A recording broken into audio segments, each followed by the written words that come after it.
Okay, magandang gabi, umaga, kung saan man po tayo, panig ng mundo. And this is a situational reading po, no? I-cleanse po na natin ang ating mga baraha. And ito nga po pala ay dahon ng laurel. Ayan, pang-cleanse po. Okay? So, situational reading po tayo. So, this is your let's check kung ano yung energy makukuha natin ngayon, ha? Kung ano pang situation, okay? I already kanina po binalasa ko na yung mga cards natin, okay? So kukuha lang tayo ng mga messages, okay? So spirit guide, give me more message.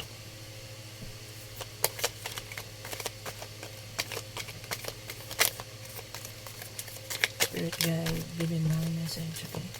Give me more message. What is the answer? Okay? On the questions on their mind right now. Meron po nag-flip. So, meron po tayong the world. And also, meron din po tayong Knight of Cups. Okay. Papa tayo ng isa. Or baka may mag-flip pa. Check po natin. Give me more information. Ayun, meron ng isa. So, the Knight of Pentacles. Okay. So, dalawang knight po, ha? At isang world. Okay. Check natin. Hingi tayo ng clarification on this cards. Okay. So, Spirit Guide, give me more information. Spirit Guide, give me more information. And bago po tayo mag-start, mag-pray po muna tayo. Nabigyan po tayo ng universe. Okay. Ng tamang information, correct information on this reading for tonight, okay, for the day.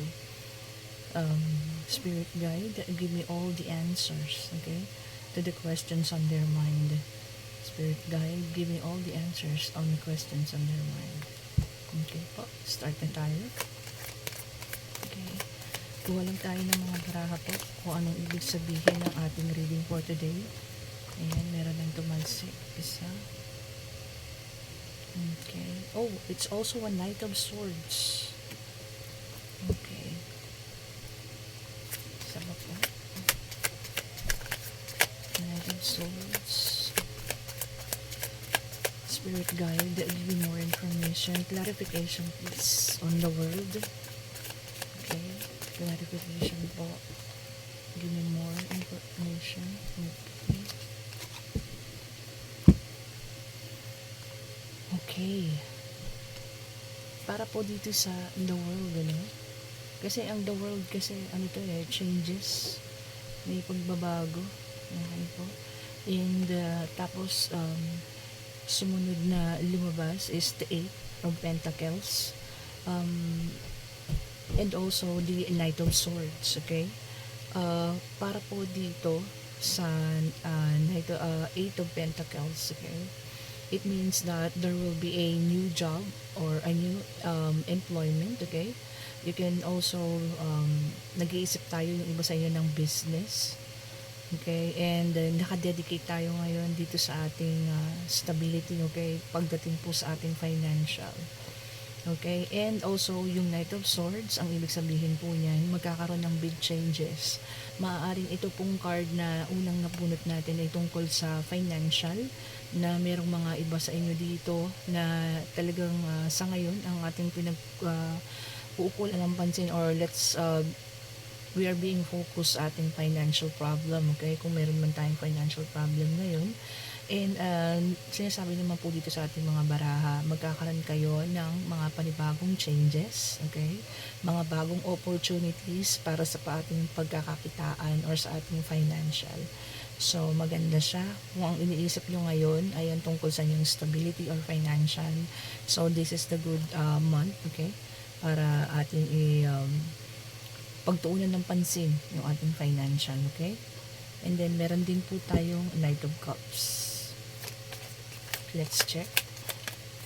Okay, nag-flip. Okay. Kuha po tayo ng additional clarification on this point. Okay, Knight of Cups. Bakit po Knight of Cups? Bakit po Knight of Cups, Spirit Guide? Oh, dalawang beses lumabas po, lowered. So, ibig sabihin, talagang magkakaroon tayo ng accomplishment, okay? Regarding sa finances to. So, parehas na lumabas yung the world. Tapos, sumigunda yung ating Knight of Swords. The world ulit, ibig sabihin, a success, accomplishment, okay? So, meron talaga sa inyo rito nag-iisip na kung gusto nyo lumipat ng bagong trabaho, okay, magkakaroon kayo ng decision making. Also, if ever nag-iisip tayo ng mga bagong pagkakakitaan, ayan, meron tayong opportunity ngayon. And meron din pong lumabas, a Knight of Cups. And also, kasi ang a Knight of Cups is, ay, pwedeng, ito ay,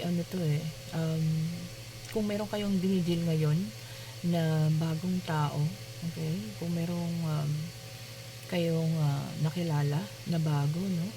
Ayan, I think meron silang i-offer sa inyo. And ito, kasi meron din lumabas na itong Pentacles. So, ibig sabihin, dalawa sila. This could be the past, okay? At ito naman, yung a new relationship. Siguro, ito si X, and this one is a new one. Ito, si Knight of Cups, meron sa inyong i-offer, okay? And, this is, I think, your past person na magbabalik. And, meron siyang i-offer sa inyo. Ayan. And, you will be torn, okay? So, mamimili kayo between two person, okay? No specific gender. Pwedeng babae, pwedeng lalaki siya. So, maaaring, mamili ka po sa dalawang tao, isang past, okay, isang ex mo at ang isang present. At as I can see here, no, parehas po sila na merong i-offer sa inyo. Okay? Etong si ex ninyo, gusto niya mag-offer ng mga panibago, okay? Panibagong opportunity, siguro this time kung noon hindi kanya ganoon kamahal, baka ngayon ito sasabihin niya na talaga sa'yo na ikaw yung talagang tao na kailangan niyang makasama habang buhay, okay? It's just that meron po kayong pagpipilian kasi lumabas itong Two of Swords. Okay? So, hanap pa tayo ng clarification dito naman sa ating new person. Kung kayo nga yung nasa situation na to na nagdi-deal or kumakausap ng dalawang tao. Okay? Or meron kayong ini-entertain na past and new person. Tingnan natin yung new person niyo. Spirit guide, give me the message please. Ano po yung nakikita ninyo para sa new person ito? Spirit guide. Oops. Ayan, dalawa lang po. At the Hermit and the Wheel of Fortune. Okay. Itong new person sa ngayon, okay? Itong new person natin is I think paparating pa lang, okay? Medyo may kabagalan because of Knight of Pentacles. Paparating pa lang siya. And same din ng offer, okay? Since lumabas sa Wheel of Fortune, ibig sabihin po, i-offer niya sa inyo stability, good fortune, okay? And po pwedeng itong new person na to is siya yung inyong soulmate, okay? Siya ang inyong soulmate. Anyway, kayo po yung magde-decide kung dito tayo sa new person or itong ex po natin. Sa sinabi naman po ng baraha, parehas naman po silang may magandang offer, okay po? So, kayo na po yung mag-decide kung sino yung pipiliin nyo pag dumating itong mga taong ito or itong si ex ay bumalik sa buhay ninyo or itong new person ay dumating sa buhay ninyo. Pero magkakaroon po ng time, okay? Magkakaroon ng oras na mamimili po kayo sa dalawang taong ito. Anyway, ganun naman po talaga. Hindi naman natin po pwedeng pagsabayin yan.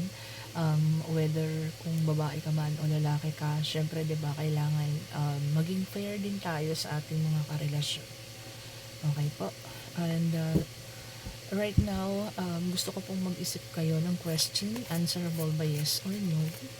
Okay? Any questions po na pwede nating masagot by yes or no, hihingin natin sa spirit guide kung ano yung magiging kasagutan nila.